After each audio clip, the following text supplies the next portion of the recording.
Thank you, Professor Jotka and Professor Pai, for that all-encompassing kind of take on this. And a lot of been covered. So I hope I can say something which is different. And thank you for having me here to speak about this issue. And I agree with both Professor Pai and Professor Jotka on many points, and I may not like to repeat them. But what Professor Jotka said, I'm very, I'm cognizant of that, and I agree with it. Is that uh, this judgment? I mean, it's how does one even think about this judgment? Why does this judgment come up at this point of time? And what is the intention behind this judgment? One is this demand from bottom, from communities in the share of the pie. Because reservation seems like the only way through which upward mobility and social mobility is happening. And certain communities within the SC and ST, the subcaste within SC and ST, have transformed over 2-3 generations, and that seems as the only way subgroups can, overcome their disadvantage, their historic disadvantage. And so there is a bottom up demand also. But what is the intention behind this judgment? I'm very curious. So the judgment comes, and then everyone starts talking about it. I refused to engage with this for a very long time, and then finally I started reading what people are saying, and it was learning for me because there are very good arguments for and against it. So as an academic, objectively you have to you try to evaluate it from both sides. Very difficult. We come up with our stand and with our politics and lineages, etc. I have just 3 or 4 points to make, and I'll make those, and then maybe have reserve my comment on the judgment at the end, and then maybe we can have a discussion or a question. So first thing is that, as Professor Jotka ended his talk with, which is data. I'm an economist. I come from a background of analyzing inequality and poverty. And as he rightly said, that in the 90s, still 90s, there was no sub-classification or division of who are the poor, who are the marginalized by social groups. And when NSS data started, unit data started coming out for analysis, that's when people started looking at who are the poor. And you find most of the poor are tribal, Dalits, OBC, Muslim. So they are disproportionate representation amongst the poor from these marginalized communities, and that's when the analysis begins at a large scale.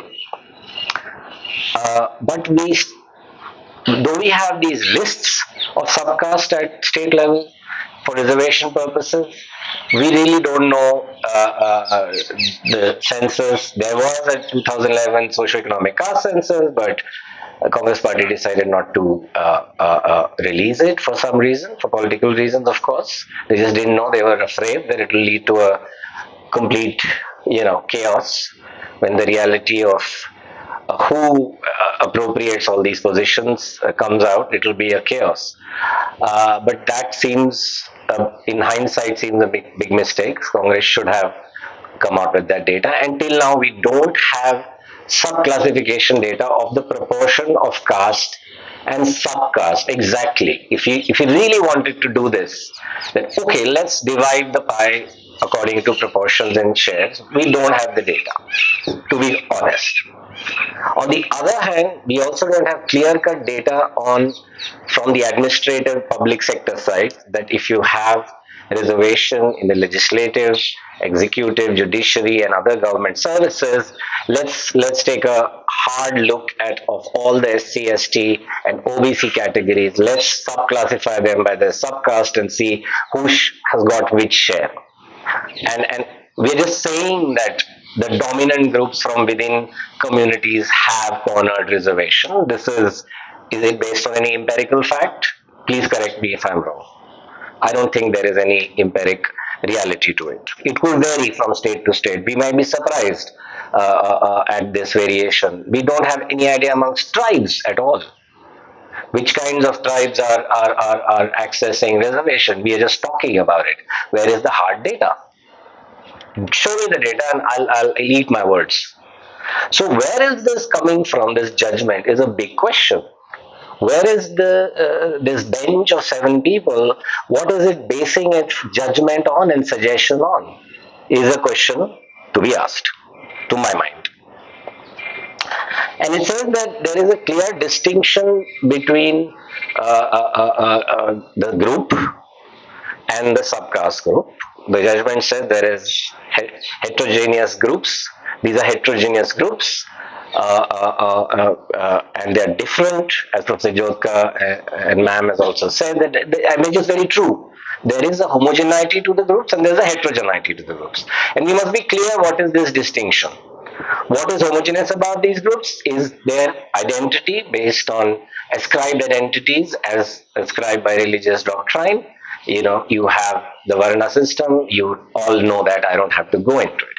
So there is a homogeneity about untouchables, about Shudras, etc.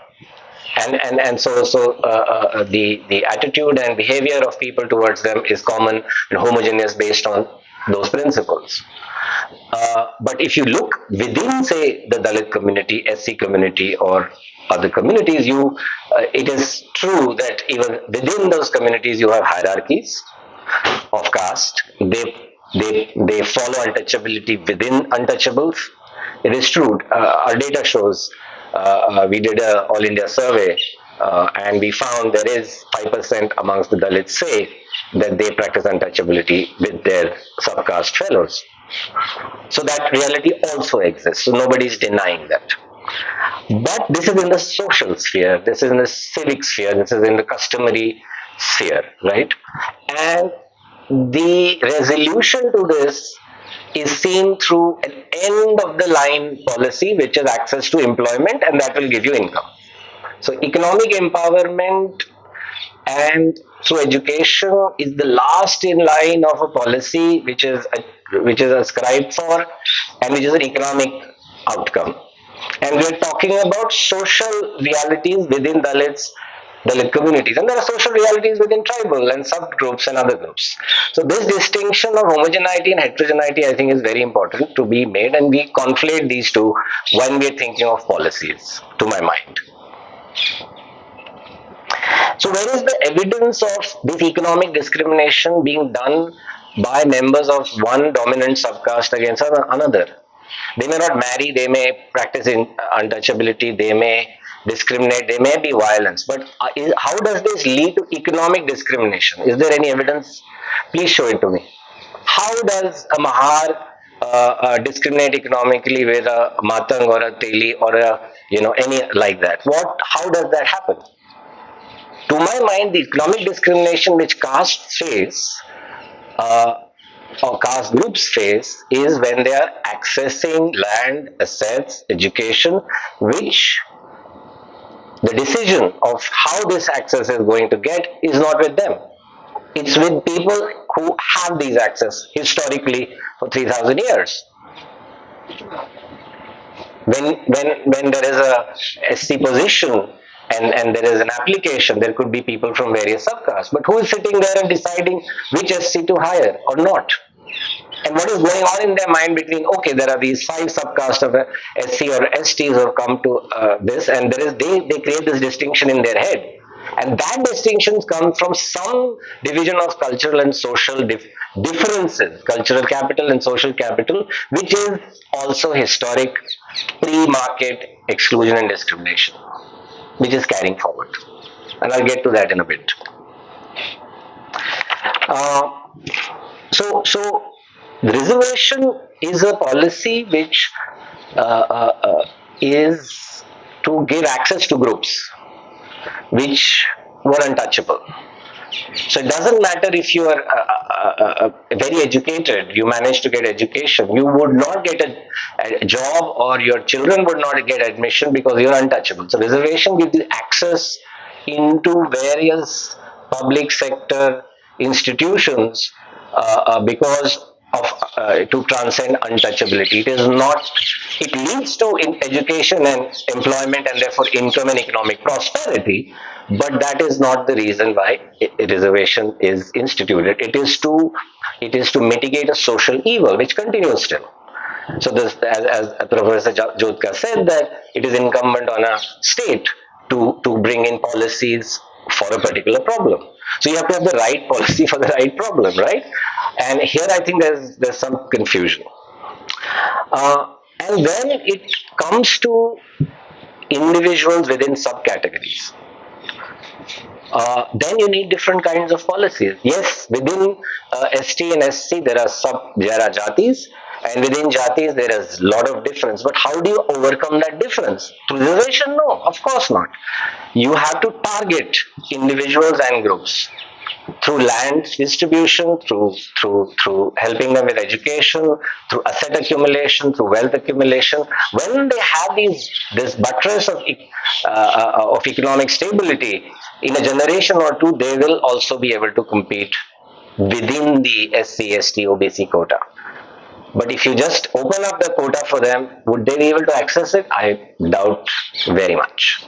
So what you need to do, so intention, what is the intention of this judgment?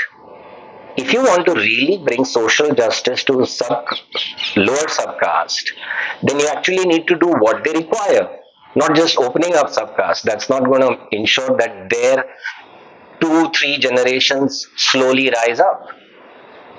That's not going to help in a systematic intergenerational growth and development by just opening up a seat. It's not going to happen within a generation. So that's something to think about. And as Sudha ma'am said, I mean, even if some states went ahead with this implementation, I think it's just, they made the judgment, but I don't think they thought through this. This is just ludicrous, right? In Bihar there are 66 castes. In Punjab there are 38. How many positions would you need if you want to give one position to each subcaste within the SC? How many positions would you need for SC and ST? Do you think there will ever be that quantum of jobs available when you already have none found suitable and reservation seats being not fulfilled? So if you can fill them with people, if you say we need to pick one person from each subcaste, given the fact that they clear the minimum criteria, etc., all those technicalities have to be, you will have to massively increase the quantum of seats. For 2% jobs in the economy, it used to be 6 at my time. Recently, in the parliament, Mr. Azad has said only 2% of job. All this conversation is happening for 2% of job in the economy. And nobody is talking about the private sector. So I don't even know why we're talking about this. I mean, why aren't we talking about the private sector reservation? So what is the intention again in this minuscule thin slice of pie? You force people to now fight over that thin pie because you don't want them to ask for reservation in private sector. So you want to obfuscate the issue, you want to distract them, and you want to just create a situation where caste census may not happen because now we have given you a reservation or whatever, and the reality doesn't come out. It's just an eyewash to my mind.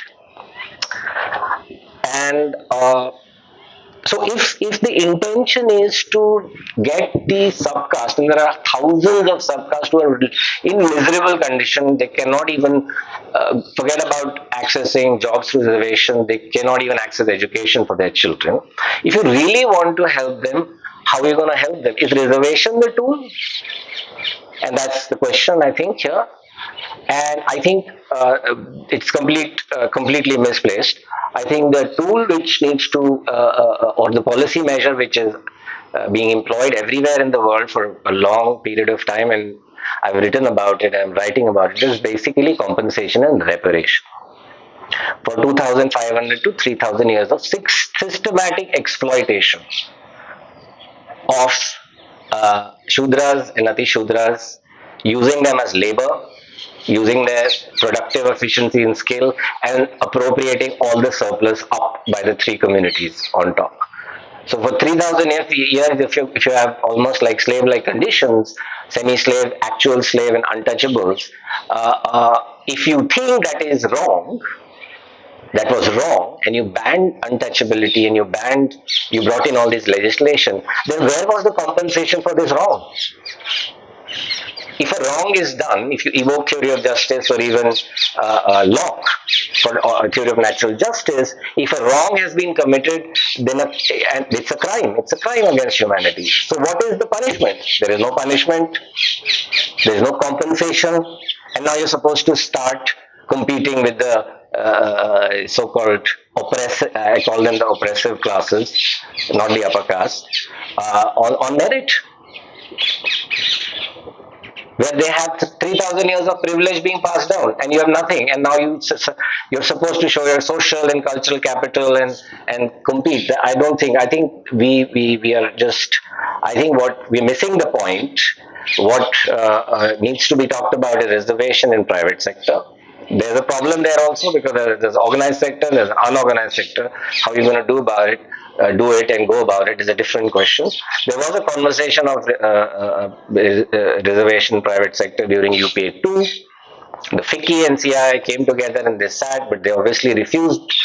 They said we'll do affirmative action and etc., which if you go to FICCI's website, they have a page on affirmative action, and if you click on it, there are these companies which claim to be following affirmative action, and what they've done, and they've done nothing. This one line, built a school, done this, done that. There's no data there to show. So it's all eyewash. So that is one area which needs to be talked about. And compensation. I mean, if you provide land, you do land distribution. My recent paper, which is coming out in Oxford Economic Review, there I've calculated how much land exists in the country, government land, fallow land, etc., and how many Dalit families are there. Average is 4.5. And how much can be given in terms of average land to them.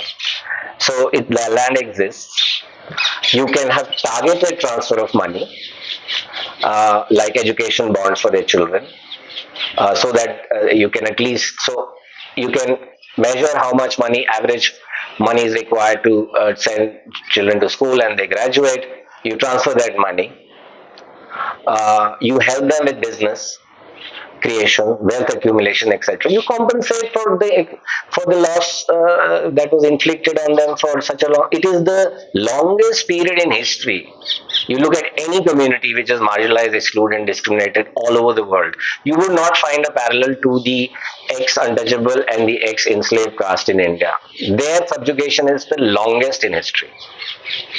And there is no compensation and talk of it, and we are just talking about this sliver of 2% of job in the economy, and then I think that's just not going to cut it, unfortunately. So social hissedari, when everyone's talking about hissedari, that hissa we have to still get. That hissa which was taken away for thousands of years, that has to be first got. And by the second, third generation, when that has got, automatically people from subcastes which are really marginalized will automatically make the cut to come into, they may not even want reservation. They may not want to go to private sector. Reservations, because once you get in, must hai, because you don't really, I mean, government job hai, security hai, ye hai, bas mil jaye. That is the idea, right? You work or not work is a different question. But that is a very bad way of looking at your economic progress through this kind of a reservation. You want to build your strength from inside, economically, intellectually, educationally, and pass it on intergenerationally, so that you're both eligible to go into, if you want to be an IS officer, you go for that, and if you want to be in the private sector, you have that option. And you will still be discriminated, so you will need reservation. Because discrimination is class blind. It is based on your gender, caste, whatever. So I think I'll just stop here. These were the points I wanted to make. Yeah, thanks.